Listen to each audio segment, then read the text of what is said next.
we're joined by Dr. Bret Alderman, life coach and author of Symptom, Symbol, and the Other of Language. Our discussion with Bret will be followed by Q&A, but until then, we ask you to turn off your video for the discussion portion of this event. Thank you very much. Okay, so welcome, Bret. Hi, thank you for joining us today. Having me on. So your book, Symptom, Symbol, and the Other of Language, this explores the so-called linguistic turn through a Jungian lens. Why did you decide to write a book on language? I understood after a lot of reading and investigation that what really is at the heart of what's now called postmodernism is a new way of looking at language. And the linguistic turn is where it all begins, really. So I thought that if I could really get at some of the key questions that the linguistic turn deals with, then I could really get at the heart of postmodernism in a really condensed, sort of efficient way, if that makes sense. Yeah, totally. How would you describe the linguistic turn? When did that happen? Over what time period and why? So the linguistic turn is a movement in philosophy, humanities, social sciences that starts, it really fully blossoms in the 20th century. You could predate it in some way, but it really comes to the fore in 20th century with writers like Heidegger and Wittgenstein, later on Derrida, Foucault, Richard Rorty, who are the three people that I really focus on.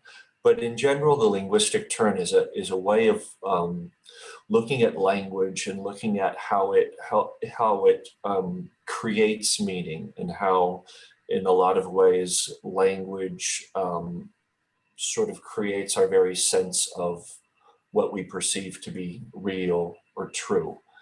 And that's the most concise answer I can give. So there's a tension that I think that you highlight in the book, and there's a tension between the proposition that language is derived from the world versus the world is derived from language, right? Yeah. And that's kind of an inversion of what you might say common sense would tell us. Do you think this inversion is what you might say at the heart of a cultural shift that maybe might be viewed as kind of a cultural confusion in some way, in which we're sort of confused about what language is, what's real, and why is this shift happening? Maybe why would that inversion be appealing or gain traction for any reason? Because it seems counterintuitive, right? Yeah. Well, first of all, I think you really put your finger on really the nub of the issue, and really what I was trying to get at in the book. That's kind of the central issue that everything else sort of, circumambulates or works around. So first, I want to kind of define that inversion a little bit more, and then I'll try to answer the second question. So kind of a traditional understanding of linguistic reference is that you have a perception, something presents itself to you, and then later you represent it in language. So first there's a perception of a phenomena, and then what you say is sort of presenting it yet again. That's how you communicate something. The linguistic turn, or at least, the linguistic turn kind of makes that whole simple explanation kind of problematic. And in a case like Jacques Derrida, founder of Deconstruction, he inverts it, and he really says, no, this isn't the case. First, it's the representation. And then from that, we kind of get the illusion that there's a perception. that there's a primary something or something there, a primary perception or something there. So, and there are several sort of philosophical ramifications of this inversion that maybe we can get into later. But as far as like the motivation for that, or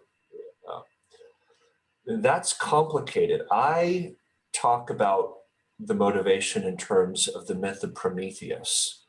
And I think humans have this natural urge to want to kind of steal power from the gods, steal their fire. We have this natural urge to say, look, I am the one who's in control of my life. I am self-determinate. I am not subject to forces that are greater than myself. And so we, in effect, kind of try to steal the fire from the gods. We kind of try to overcome nature, overcome any sense that there's something given that I'm just subject to as by virtue of being a human being. And so, you know, for me, the linguistic turn, and there's a lot of different ways we could think about it, but I think particularly in deconstruction, deconstructive postmodernism, it's kind of like the latest iteration of that Promethean myth and that Promethean urge, which is simultaneously necessary and has its own dangers. I wanted to hop in here and expand a little bit more on the Promethean myth, because I really love that you brought that into the book.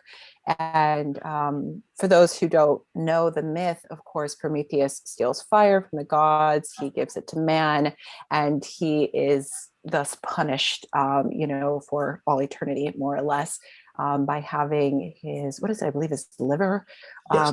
that's eaten by an eagle every day and then regrown. But when I think about Prometheus, I think a lot about his embodiment of the trickster archetype, which makes him this really mercurial being, kind of moving between the boundaries of mortal and immortal, passing that knowledge and power of the gods onto man. But his liberation, at least in some versions of the myth, comes from the hands of Hercules. And I wanted to follow this thread because Hercules, of course, is half man and half God. And it brings to mind this idea that a bridging between our archetypal nature or our godlike nature and our flawed humanness might be what actually helps us like transmute the transgressions of Prometheus. Or maybe in other words, it's like the establishing and maintaining of that ego self axis that might allow us to transcend this tendency towards you know, going against the gods or going against instinct and nature. And I just wanted to know, do you have any thoughts on this? Does that make sense to you? It makes plenty of sense, and I like the read. And just hearing that, I'm looking back and thinking, well, wow, maybe I should have brought that out too. I didn't talk too much about who saves Prometheus from his punishment. I was more focused on kind of the nature of the punishment itself, and the fact that Prometheus is tied to a rock, which means tied to the earth.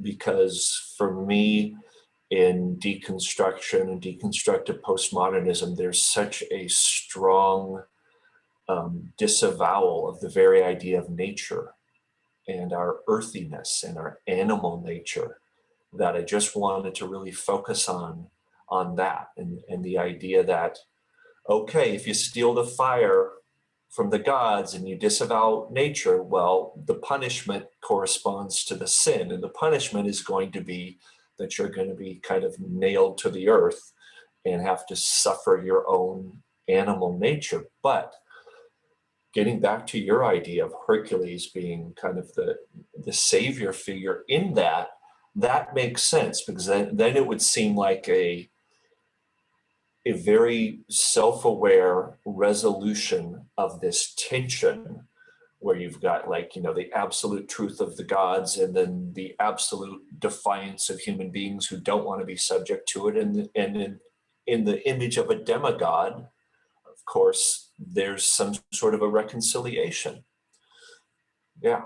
Yeah. It's interesting because I think Hercules is such a flawed character, just to expand on his mythology. But when we trace his story, we recognize that his complicated relationship with the archetypes, with Hera especially, takes him on this path of redemption through his labors. But even through that, his humanness still comes out, his tendency to fall into his rages and his instinctual behavior. But ultimately he does try to maintain a more dynamic relationship between his father, with Zeus, and with Hera and other gods. And I think that it maybe speaks to a way for us to look through that mythopoetic lens and ask ourselves, how can we continue to be in relationship to our instincts, to nature, to the archetypes, and not take it for granted? Because I think when you do, that's when kind of Hera comes down, with like the rage, and he goes crazy, or Zeus comes down with a lightning bolt and destroys you. And I guess to sort of ground this even further, it's like, how can we maintain this relationship with this more powerful instincts and not fall into that more Promethean style consciousness where we believe that we really have power over this aspect of psyche? Mm-hmm. And I mean, he's a good figure in this regard also because he had such a troubled relationship with all the goddesses. I mean, he really receives their wrath. And yet, at least according to certain versions of Herculean stories, he eventually does get initiated into the Eleusinian mysteries. So he does get initiated into the feminine. So he's kind of an image of kind of almost a prototypical, almost machistic sort of masculine mentality that, after struggling a great deal with the feminine, eventually does learn how to exist in some sort of a symbiotic, workable relationship to it, which I can relate to. And I love the myth. I love Hercules myth to begin with.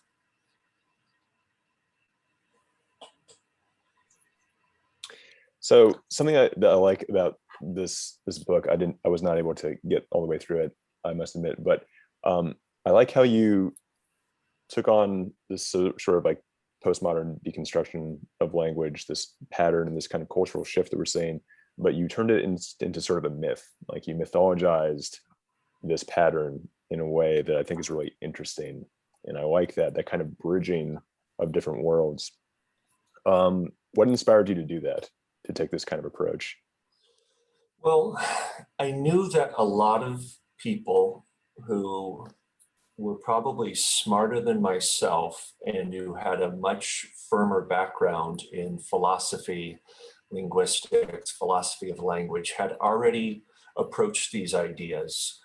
And they had approached the ideas sort of through logos, basically trying to kind of dissect, take apart, make counter arguments, addressing the claims of these thinkers kind of just directly based on like their explicit meaning. I was getting a PhD in depth psychology when I was writing about this stuff. This is a rewriting of my doctoral dissertation. So I wanted to bring a particularly depth psychological approach to it. And I also wanted, for me, that meant an approach that would recognize symbol, symptom, myth, an approach that would allow me to bring to bear not just my rational mind, but also my intuition, my imagination, my sensation, my emotion.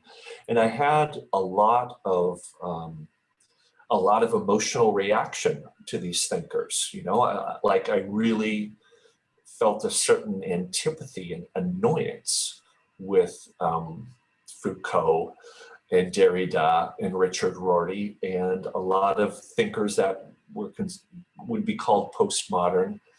And so on another level, just approaching these ideas in terms of symptom, symbol, myth, allowed me to also kind of work my countertransference. Because as soon as you start thinking of something as being symptomatic, if you're working within a Jungian framework, then you have to say, okay, it might indicate where something is kind of messed up, where there's some unhealed wound, there's something that needs to be worked through. But in the symptom, there's also some sort of a healthy impulse. And so by framing things the way I did, it allowed me to keep asking myself, okay, what's the healthy impulse here that these thinkers are getting at? And at the same time, I could still critique them because I still think that they're really mistaken and they have some foundational assumptions that are just, as far as I can tell, wrong. But it allowed me to move beyond a mere hatchet job or, like projection of my own shadow onto them. And so it allowed for a much more complex understanding. And it allowed me to get at what I kind of feel is kind of the deeper meaning kind of behind a lot of the ideas. You think part of the problem with, I don't want to say combating these ideas, but addressing these ideas is that it's almost just reinforcing sort of the egoic out in space realm. Is like the more you kind of address these ideas very intellectually, you're just kind of staying up there. And the mythologizing is actually in some ways a way to reground, to re-embody. And I can see how that's lacking. I mean, something that I think Alyssa and I do well tackling these concepts is trying to bring them back down to earth in some way, because people get lost in the void of intellectual discussion, and there needs to be some sort of tether that kind of brings things back down. And I can see how your approach to your book does that. It's an attempt, and that's why I'm so intrigued by the approach. Had my approach been different, I think I would have gotten completely lost in the ether, and I would have become exactly what I so disliked, right, exactly. A disembodied intellectual saying lots of highfalutin complex things that sound sophisticated and completely dissociated from my body. So yeah, thank you for highlighting that, because for me that's the real genius of the work. If I can say that there's a genius to my work, it's that simply framing these things in sort of through a mythic lens, thinking of them symbolically, not just taking certain ideas at face value. Yeah, we need more of that. So I wanted to touch upon something else that you highlighted just now, which is the idea that there is a kind of I'm not sure how you phrase it, but like a healthy pattern behind the deconstruction of language. There's something in there that's good, let's say. And I guess what do you think that is, as far as Foucault, Derrida, Rorty? What are they doing that's actually virtuous or healthy or good? Or what are they getting at that's like actually helpful? Well, I mean, they're bringing attention to the fact that whatever you say about a human universal or a universal truth, you're saying from a particular moment in time, and you're embedded in a particular culture and a particular language. So they're really bringing attention to the fact that any statement about an objective truth is said by a particular subject, and so and that's important. And I think Jung does something similar in his own way. So I mean, that's really good, and they both draw attention. I think Foucault does this a lot in just pointing out that what we believe to be true or important evolves quite a bit over time. And sometimes there are these radical shifts in what we believe to be true or important. And yet, a couple hundred years from now, we'll be seeing things in quite a different way. So, they do highlight sort of the relativity of culture, which, we do have to acknowledge, especially today when we're so directly in contact with other cultures, other ways of thinking about things, and we have such a easy access to how other times have thought about things. So that's a positive. This feels like you're bringing in that the kind of idea of the spirit of the times versus the spirit of the depths, which you touch upon in your book.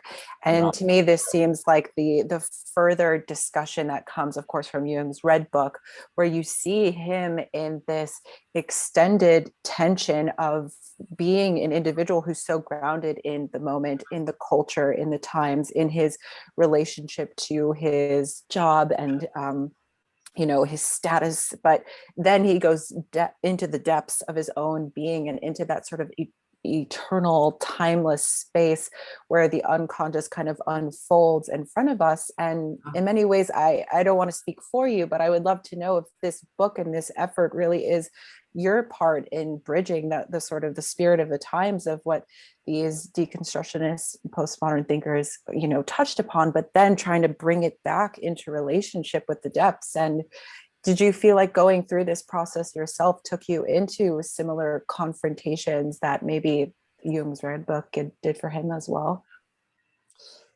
Well, in hearing the way you frame it, my answer is yes. I really love how you frame that, and I really was trying to bridge something of what I'm seeing in the spirit of the times with the depths. But I hadn't. Yeah, I don't know. There's something in the way you're framing that I hadn't quite made the link. But my short answer to that is yes. The thing is, we're always tempted to think that we're so new and so different, and it's true. We are new and different, but it's not an absolute new and it's not an absolute different. It's a relative new and a relative different. So we're always having to sort of, I think, find ways of linking ourselves with the past and seeing that, we have our new versions of something that was also before us. That was part of the impulse of, talking about the Promethean myth, which is a very old myth and has different iterations. I mean, I call it the Promethean myth, but I also talked about, when Eve steals fruit in the Garden of Eden, there's a similar mythic structure there where you're rebelling against the gods, saying, I'm not going to do what you want me to do, and you acquire knowledge, and this is important, valuable, it's part of who we are as human, but at the same time, you're going to suffer for it, because every step in greater awareness also implies a certain amount of suffering the consequences of that awareness.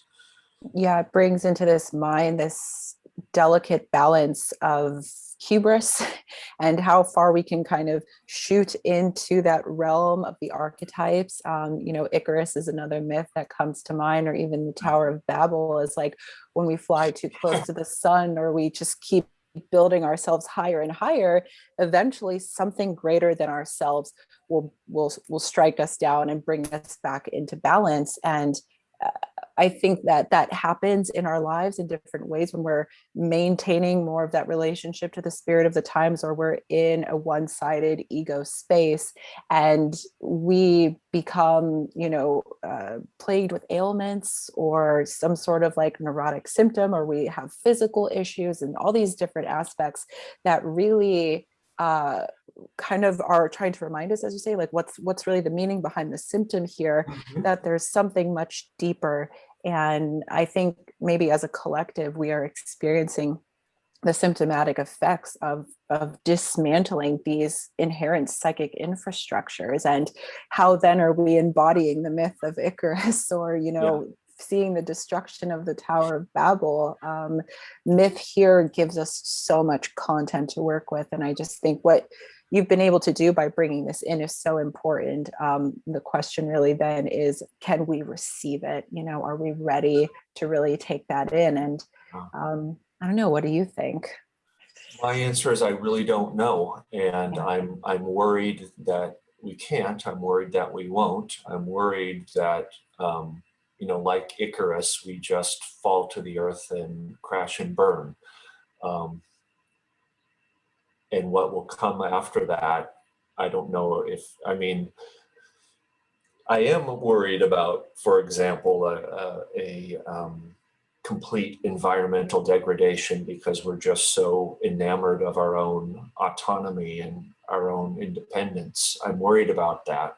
I'm also worried about, you know, to go back to the story of Babel, which I think is so relevant to a lot of the themes that I discuss. I'm worried that our language will just so disintegrate that we'll just be babbling at each other without any sense of what the other person is actually trying to get at.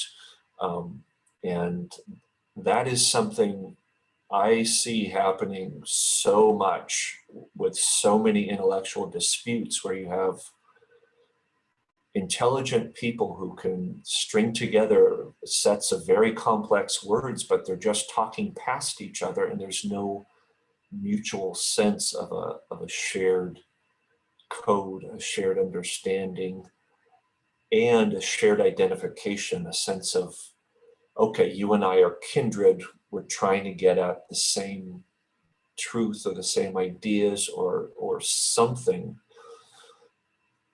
So yeah, I'm worried. Yeah.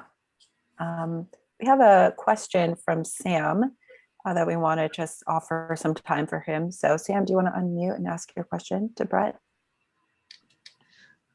Sure. And Bret, I think it's really cool that you're kind of bringing together depth psychology, way of looking into dialogue with more kind of postmodern analysis of language. I don't think that happens nearly enough. So it's really, really awesome that you're bringing these worlds together. And I'm very curious if you've encountered Owen Barfield's work on the development of language in relation to the evolution of consciousness, and whether, and like have a sense, if you have, of how this maybe comes into dialogue with these more kind of deconstructive linguistic analyses.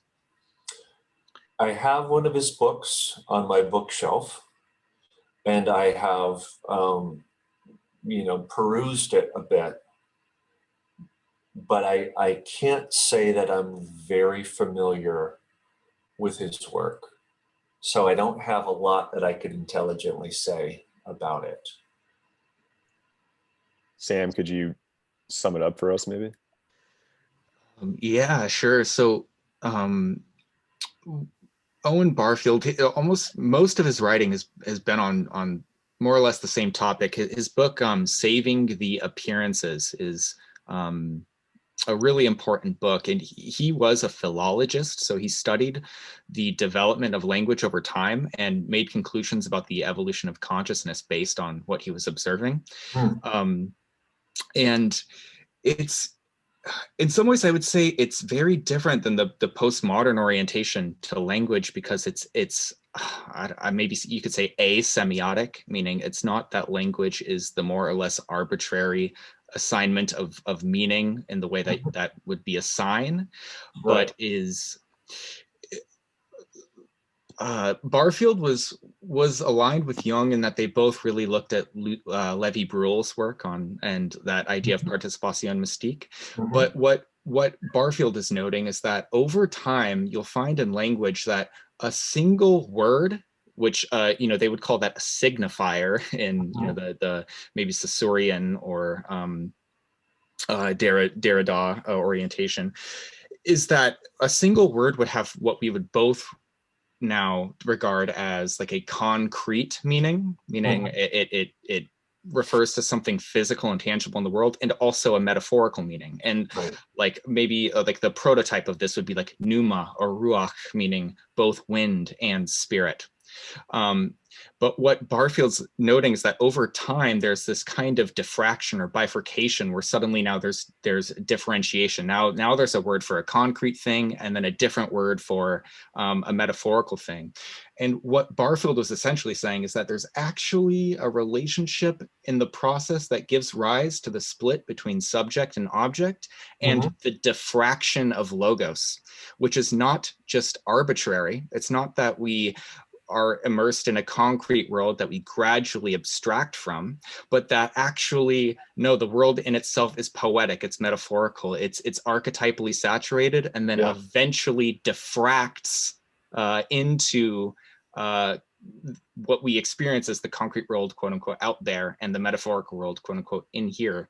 That there's actually that original unitary condition is primary, and the world is symbolically saturated through and through.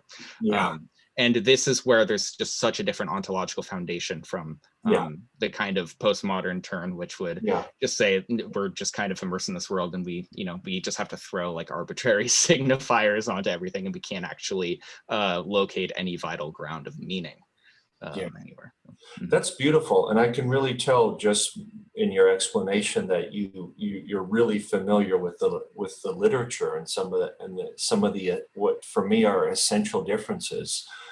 And I really love this way of establishing that, there's a concrete meaning associated with the signifier, and then there's a metaphoric meaning associated with the same signifier, and yet there's also a relationship between the concrete and the metaphoric.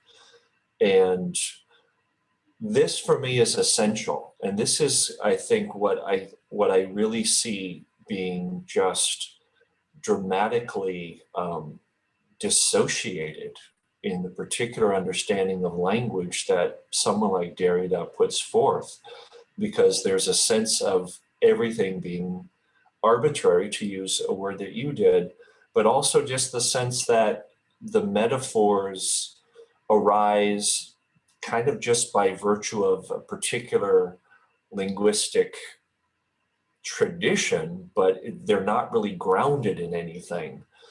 And what I keep coming back to is that the metaphors, if you think them backwards and you ground them in a lot of the concrete reference, they make perfect sense. I'll try to give an example. It's like you can read a text, and if you're in a deconstructive mindset, you might find every place that the author uses the word light, and then say, well, every time they use the word light, they're associating it with, truth, beauty,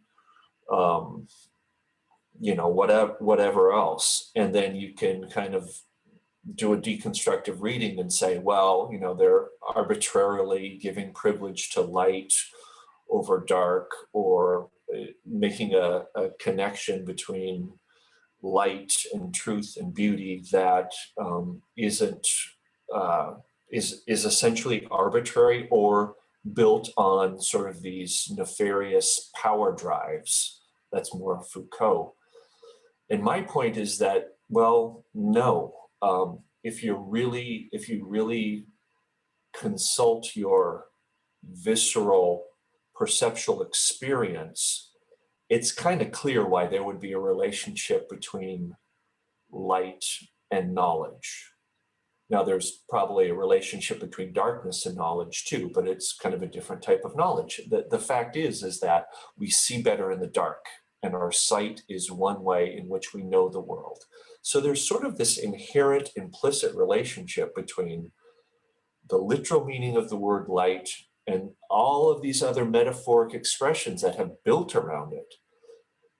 They might change over time and change according to cultures, but they're not completely arbitrary. The relationship is, in the broadest sense of the word, archetypal. I should go back and read some more Owen Barfield, because I love how you put forth his ideas. They make a lot of sense to me. We keep trying to hire Sam to join us on the Golden Shadow, but he commands too high of a pay rate. So I want to read Sam's book I know. if he has one out there, or if he wants to write one. We're waiting for it. Forthcoming. Yeah, I really recommend Barfield. It's just, I think you all, from what I hear, you just already really stand in a very similar place to him. So I appreciate your work very much, Dr. Alderman. Thanks. Thank you. So admittedly, I was just Googling Barfield, and I see on the Wikipedia page that he was part of this literary society with C.S. Lewis and Tolkien. And it says here that it's through Barfield's work that both Tolkien and C.S. Lewis both realize the importance of myth and metaphor as a central place in language and literature. And it just sort of like my mind's exploding a little bit. Yeah, the inklings aren't exactly, because especially, where we look at Chronicles of Narnia, or we look at The Lord of the Rings or The Hobbit, and we see such depth of archetypal expression that has had such a huge impact on our culture. And to know that there's this direct line between understanding the complexities of how language is sort of born out of these psychic infrastructures, these archetypal spaces, and then that can then translate into such powerful work that to this day still holds us in its grip.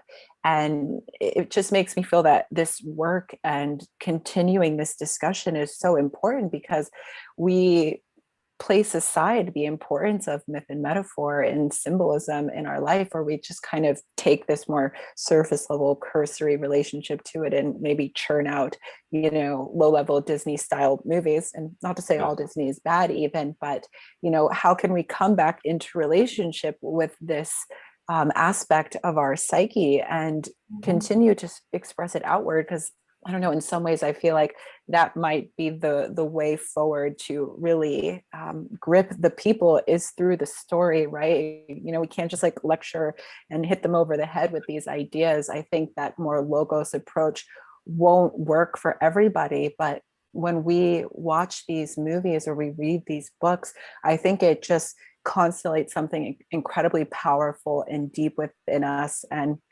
just to see that connection there, to me, is really fantastic. And it continues to put your work in a lot of perspective for me, Bret, because I think it's just a really important conversation that we need to keep having. What you're saying and what Sam was saying about Barfield just really reminds me of how we have a tendency to say, well, that's just metaphor. And Jung's work and, Owen Barfield's work really speaks to the idea that metaphor is at the very foundation of the cosmos. I mean, it's not just a way of speaking. It is what we are always already in, and not just because we use language, but there's something to keep going back to this word, archetypal. And archetype means metaphor. There's something archetypal about the cosmos. God, that's way out there, but I it's what I keep coming back to. All right. This might be a bit of a segue, but I feel like the deconstruction of language is partially kind of like an egoic narcissism in some sense. There is sort of like the ego wants to keep confirming itself as being the creator of being God. Like, reality is what I say it is. Yeah. There's that. I also feel like the deconstruction of language could also be something that people know is actually disingenuous, but they're sort of weaponizing it for their agenda. What's your perspective on that? How much is the linguistic turn, this postmodern shift, just the ego essentially masturbating versus politics, people trying to just deconstruct our understanding of things because it helps their agenda? Well, I don't see a great difference between the two. I mean, Okay. the sort of egoic masturbation, you know, and narcissism, I Yeah. think goes along with that political mindset. And, you know, I actually, in this new book I'm working on, I actually do talk a little bit about intellectual masturbation, because there is actually a sense in a lot of these thinkers, particularly Derrida, that's who I'm writing about right now, where there's something autoerotic about it, sort of narcissistic, sort of self-enclosed. You know, words refer to other words, refer to other words. It's all just sort of a language game. It's all just sort of an intellectual fantasy. And that fantasy also happens to be very functional for, you know, just taking apart other people's worldviews. I'm glad you're drawing attention to this sort of narcissistic use of deconstructive ideas, because I'm just seeing it play out in the culture in a huge way.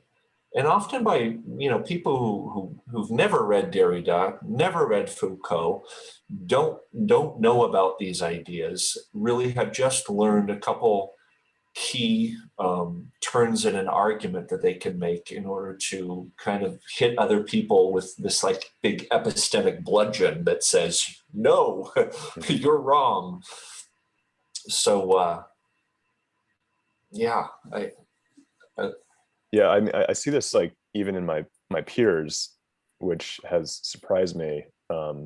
Of Because part of the result I see of the kind of deconstructing mindset is that it doesn't lead to greater understanding; it just leads to nihilism. yeah, That's a yeah. pattern of like, well, actually, you can't really know anything, and nothing's real. And I mean, who says that idea is correct? Like everything's relative, and it becomes very frustrating. And then you start to feel like, well, I have no idea what's going on at all anymore. Yeah. And I can see that as it's sad, and I think it's very destructive, and you can see why there might be certain forces, certain malicious forces at work that want that to happen. Because the more confused people are, the more easily you can kind of manipulate them, maybe, or play upon their sort of unconscious anxieties of like, well, I feel a lot of chaos in my life because I can't understand anything. Who can come around and tell me what's real? Yeah. So I see that's part of the pattern as well. Yeah, and that has been, I mean, people like Foucault and Derrida really is the founder of what specifically formally is known as deconstruction. I mean, the critique of their work, which started to really come out in the early 70s, has repeatedly been the critique that there's something nihilistic about it, because they just provide a way of just dismantling and disempowering any sense of inherent meaning in anything. And so you are sort of left with, okay, well, now what? If all ideals and all presumed truths can be deconstructed, I mean, who cares? There's just something that's nihilistic about it. And there's also, I think, because of that, there's something very self-contradictory about it. Because if you say a statement like, well, there is no truth, the obvious logical question that arises is, well, can that be true? You know, and then, well, no, it can't. Well, then you get into this whole sort of logical conundrum that just seems to make the original assumption that there is no truth to be kind of logically just foolish. And not just logically foolish, but I think psychologically dangerous, which is really what I'm even more focused on. Yeah. How do you feel like the internet has affected this pattern? The internet has definitely disembodied us quite a bit. That's part of the problem, right? Is like leaving nature, leaving the body. Yeah. We're just floating heads. We're just floating egos that are just Yeah. kind of rubbing up against each other. How has the internet exacerbated this? Is it getting worse? It's put it on steroids, because if you think about it, when we're online, when we're on a screen, all of our attention is focused on representations. Now, they might be words, they might be images, but that's where our attention and our libido is directed. And so that becomes what is real. So again, what representation becomes more real than kind of the immediacy of our surroundings, of our bodies. You know, we start to identify more with our avatars or our Facebook profiles than, you know, ourselves. And there is that process of disembodiment. You know, if you're thoroughly enthralled with what you're seeing online, you're probably not aware of the way your feet feel touching the ground, or the fact that maybe your back has been aching for the last several hours, or, you know, there's so many ways in which you're literally not aware of the immediacy of your physical body. And you're also really not aware of kind of those subtle images and thoughts that might be percolating under the surface because you're enthralled by this thing on the screen. I think it's just, to use a hackneyed metaphor, it's put it on steroids.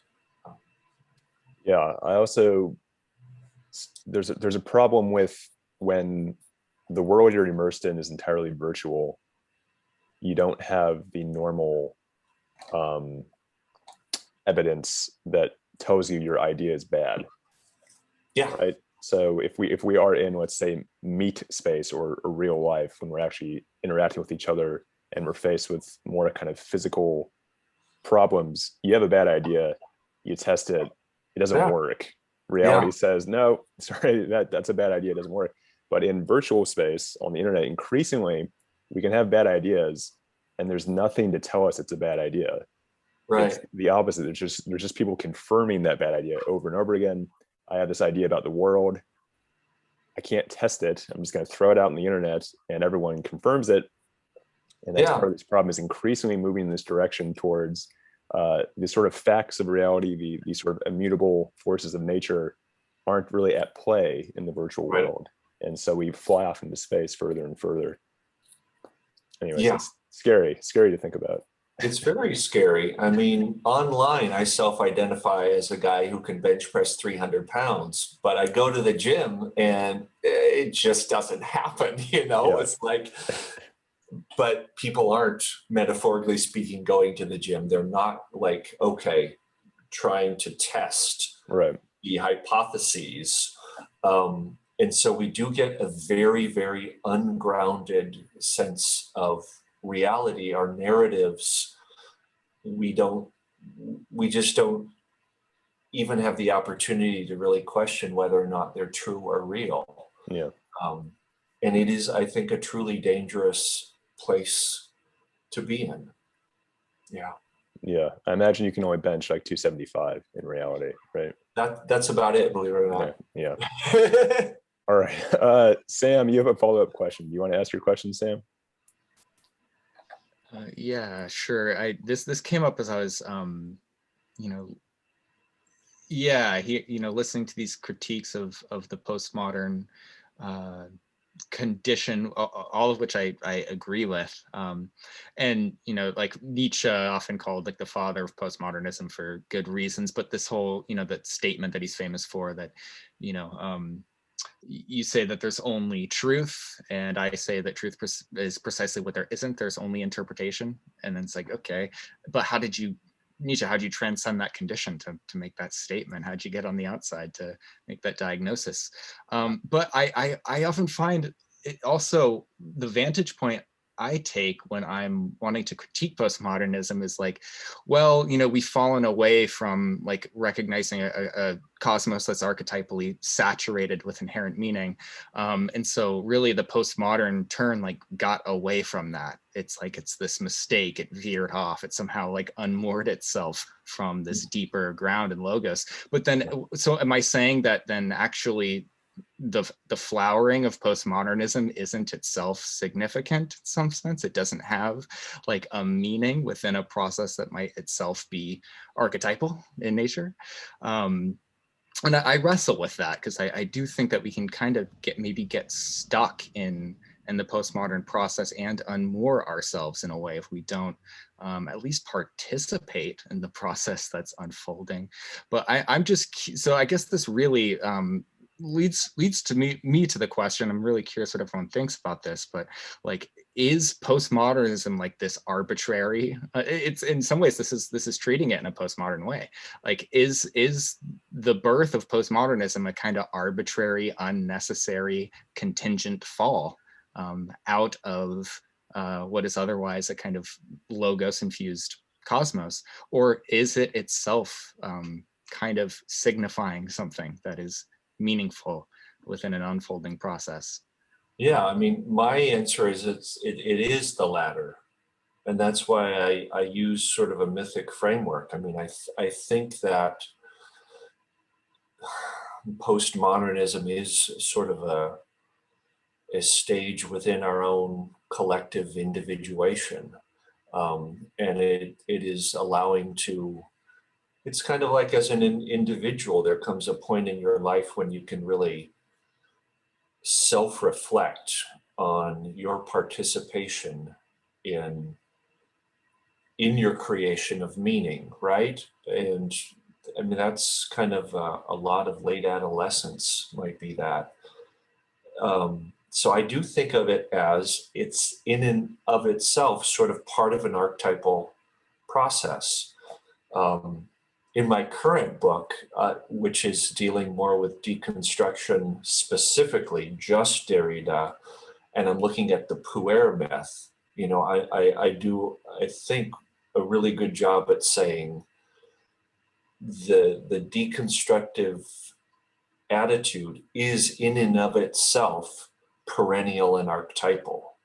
There's something that we just keep doing this over and over again, where we like say, no, all of the inherent structures are just arbitrary and ridiculous, and they're sort of unwarranted impositions of that damn patriarchal authority Zeus, But that attitude has been around for so long. So in a lot of ways, deconstruction is just yet another iteration of that. And at the same time, it's a bit new, but I do think that if we recognize it and if we bring self-awareness to it, we can see that even this deconstruction of meaning can have, it is a stage in our development that hopefully we will pass through and with a certain amount of grace. So hopefully we'll survive.